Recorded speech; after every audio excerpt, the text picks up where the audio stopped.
Poder, crime e um segredo vazado que acabou levando à prisão uma das figuras mais poderosas do Rio de Janeiro. Hoje a gente vai entender direitinho essa investigação da Polícia Federal que está abalando as estruturas do poder. Então, vamos direto ao ponto. A notícia caiu que nem uma bomba. O presidente da Assembleia Legislativa do Rio de Janeiro, um dos políticos mais influentes do estado, foi preso. Simples assim. A pergunta que todo mundo se fez foi: mas por quê? O que aconteceu? E a resposta, como a gente vai ver, revela uma trama de poder e crime que é bem mais profunda do que parece à primeira vista.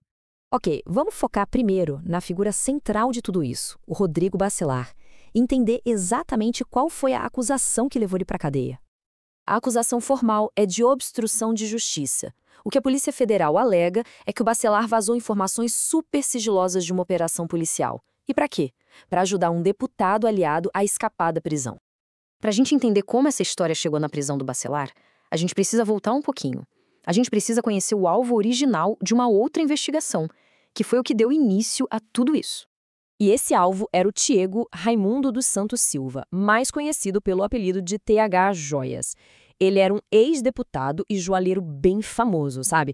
Ele circulava entre celebridades, criava peças de luxo para artistas, jogadores de futebol, estava sempre nesse meio. Acontece que, por trás de toda essa fachada de glamour, as acusações são pesadíssimas. A polícia aponta ele como uma peça-chave no tráfico de drogas e armas para o Comando Vermelho. E não só isso, ele também estaria usando o mandato político dele para lavar dinheiro e favorecer a facção.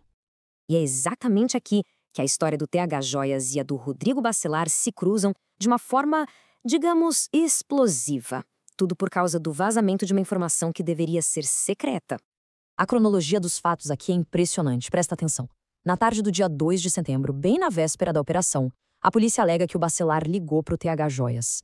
Horas depois, já de noite, um caminhão de mudança é filmado esvaziando a casa do cara. E o resultado?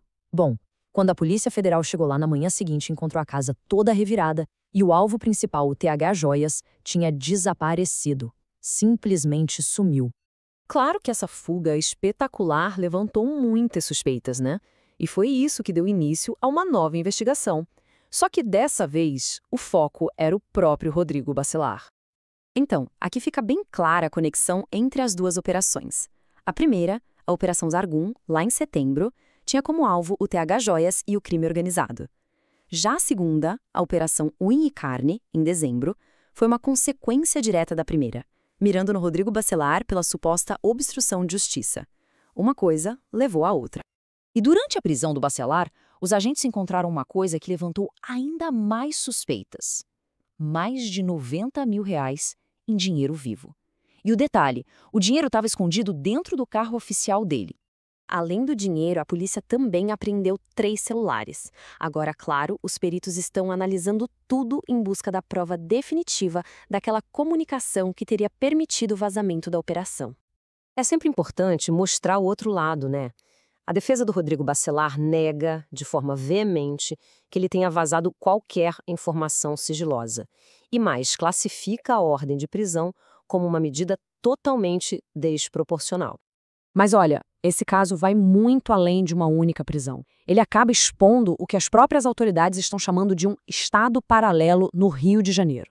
Um lugar onde o crime e a política parecem se misturar de um jeito muito perigoso.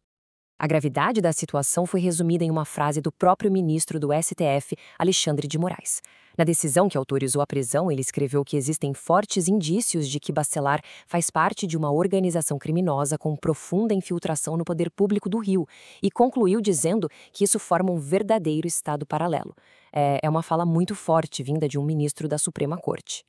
E o que é mais assustador é que, infelizmente, esse não é um caso isolado. O padrão na política do Rio de Janeiro é alarmante. Se a gente olhar para os últimos anos, 5 ex-governadores já foram presos. E o Bacelar é o segundo presidente da Assembleia Legislativa a ter exatamente o mesmo destino.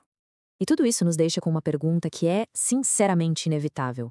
Como uma corrupção que parece tão enraizada, chegando nos mais altos escalões do poder, qual é o futuro que espera o Rio de Janeiro?